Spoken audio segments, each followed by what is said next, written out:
YouTube, what's going on? YCImaging here with another video. Today I'm doing a little Q&A. I took to Instagram, Twitter, and also Facebook, and I told you all to ask me questions about video editing, video workflow, lifestyle. I asked you to ask me anything, so without further ado, let's get into the questions. First question comes from Lost Visuals on Instagram. He asks, what's your favorite editing program? I'm gonna say that my favorite video editing program is Final Cut Pro 7. This is not for efficiency, this is just what I got used to. Right now, I'm using Adobe Premiere and also After Effects if I need to get into more in-depth effects and stuff like that. So I'm basically on the Adobe train, which you should also. There's just so many benefits to it and you just can't go wrong. Get on Adobe if you're not on Adobe. Next question comes from Stuart Monroe Video on Instagram, and he asks, what do you think Canon will come out with next year, knowing that most of their video users have moved over to A7S or GH4? And my general opinion on it is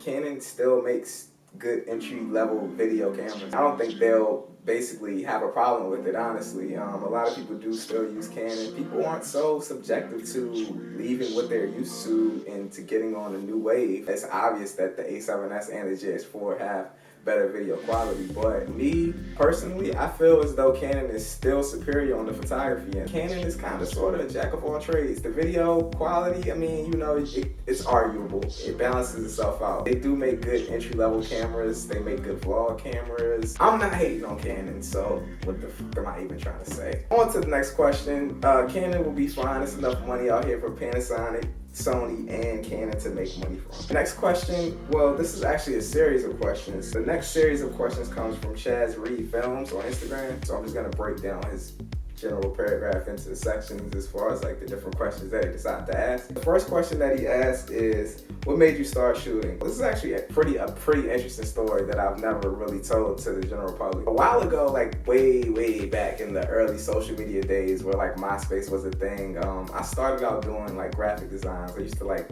design all the cool like MySpace backgrounds and banners and all like the type stuff like that. I was really big into graphic design at the time, so I needed a camera to take photos of artists or subjects that I wanted to cut out and, you know, basically add to the graphics that I was producing. So I went on to buy a point and shoot. This was that was an HP. It was an HP point and shoot. It was 8 megapixels. I'll never forget it. It was a dope camera at the time. It took excellent photos. I eventually needed an even better camera than that. So from there, I grabbed the Canon T1i. So I had that, took excellent photos. This is upon the time when the Canon T2i was coming out. When the Canon T2i came out, I purchased that, you know, just to get better photos, and then I realized like, oh snap, this does video. But one day, I just started fiddling with it. My brother, he actually does music, so we went out. It was my brother, KL Shatis, and Creative Ryan at the time. He made music, but he still makes music, but I mean, that was like his primary like thing right there. Not even, he did like graphic design with me back in the day too, so that's kind of crazy. But anyways, we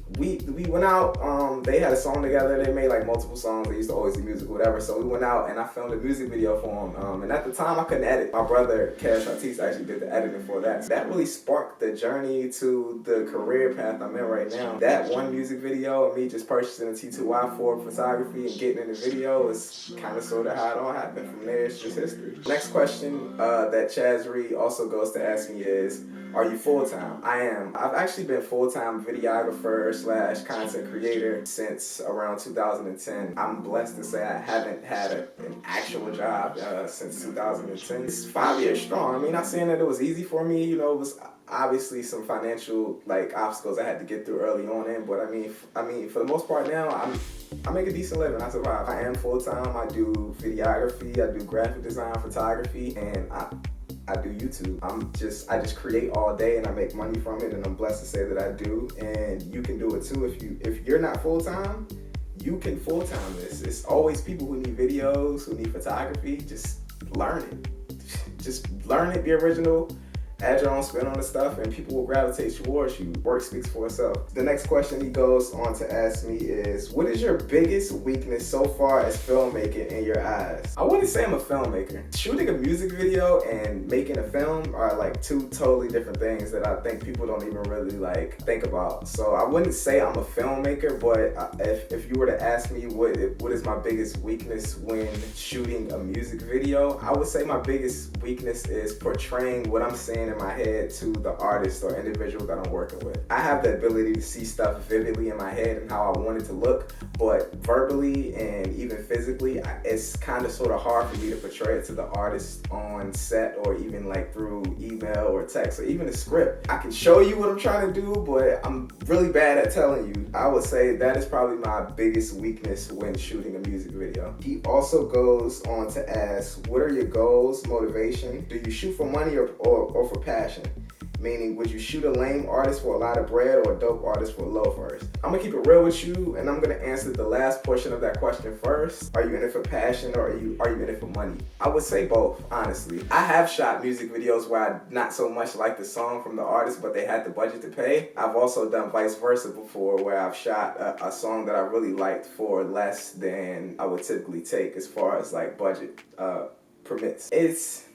It's a scale. I don't know. I mean, you gotta really balance it out. You don't want to say you work for money, but you have to live. You gotta be realistic about situations. Even saying shooting a dope artist for low, I would say that's early on in my career. I really won't even shoot a dope artist for a low amount of money unless the budget really permits what I'm asking for. It's not really about the money, it's about valuing yourself and what you do as an artist, honestly. It's not really about the money, it's about valuing yourself. It's a two-way street, honestly. I mean, sometimes you don't really like the song, but they have the money, so I mean, you gotta be realistic about it. Goals, honestly, I really don't even know what my goals are. I'm just constantly working, and whatever comes to me or what comes for me is just gonna happen. It's all inevitable. I can sit here and say I want this and I want this and I want this, but it's all typical material stuff. That's not really what I want as a director. That's just what I want in general. I don't really even have an answer for that question. Motivation, what motivates me is seeing other people do it, honestly. Some people, they tend to like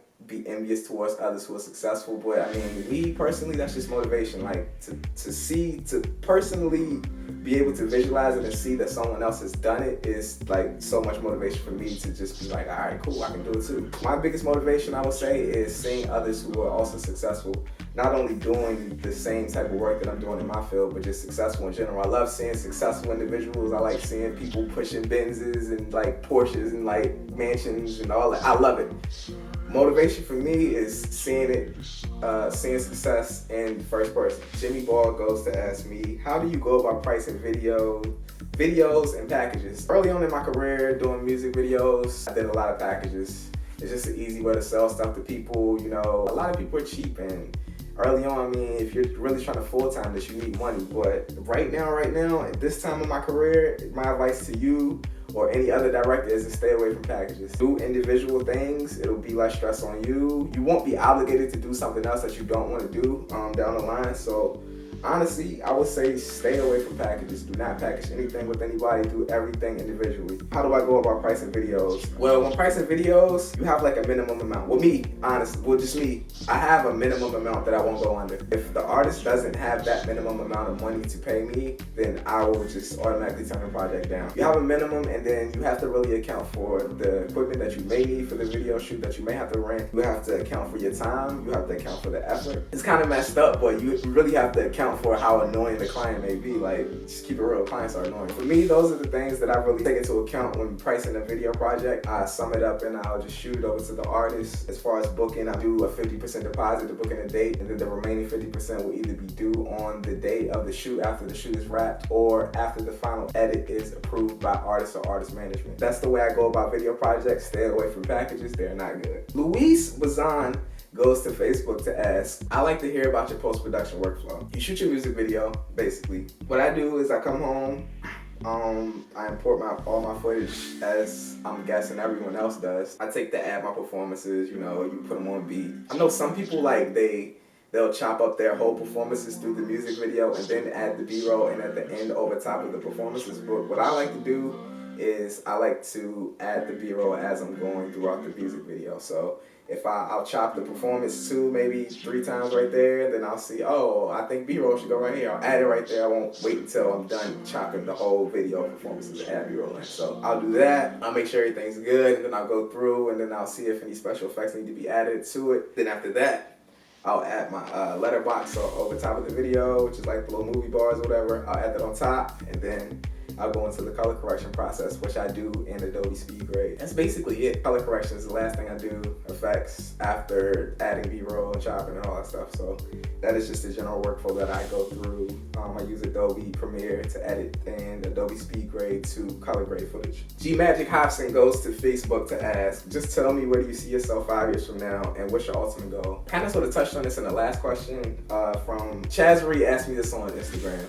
And he asked me what is my ultimate goals or something along these lines. I really don't know, honestly. I know it's kind of weird. I like the way things are flowing. I just want to keep things going. I love what I do. I love being able to do what I do full time. So I mean, I'm just savoring this moment. Who I see on Twitter asks, what's your alcoholic drink of choice? My alcohol drink of choice would have to either be Fireball or Ciroc, any sort. I really like the peach, the pineapple, but I mean, for the most part, you mix anything up, it's cool. Honestly, it's whatever. Like, get the bottles, let's get it popping, let's go. So that question right there is gonna wrap up my Ask YC question and answer. I appreciate you all for sending me questions. If you do not get a chance to get a question in on this one, make sure you look out for the next one. If you like the video, like, comment, subscribe. But before I leave, I just want to let you know that today I shot 3 different challenges. Me and Creative Ryan, we shot 3 different crazy challenges today, so be on the lookout for that. Those are coming to the channel very soon. They're very funny, they're very entertaining, so yeah, man, subscribe. Make sure you check those out when they come out. I appreciate you all. Thank you. Make sure you leave a like on the video. It does help the channel grow.